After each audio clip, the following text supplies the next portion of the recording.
Isang araw, nagmamaneho sa kuba,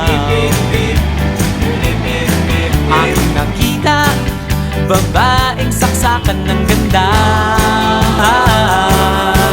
Sinundan ko ang kotseng sinasakyan niya. Hindi ko nakitang may dumarating pala. Hindi ko naiwasan, kami bigla nagkabanggaan. Nung magkamalay, ay nasa ospital na ako. Nasikaso ng doktor na pili ng nanay ko.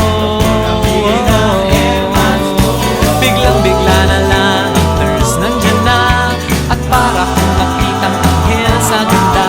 Kahit nagdidiliyo, itong nasabi ko sa kanya. Ale, nasa